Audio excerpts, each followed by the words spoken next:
صبح یسوع نے کہا، گہرے پانی میں جاؤ اور جال ڈالو۔ پطرس نے کہا، ساری رات جال ڈالے مگر ایک بھی مچھلی نہ پکڑی۔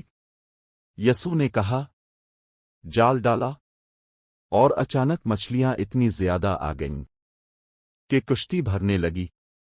انہوں نے ساتھیوں کو اشارہ کیا، وہ دوسری کشتی لے کر آئے، آدھی مچھلیاں اس میں ڈال دیں۔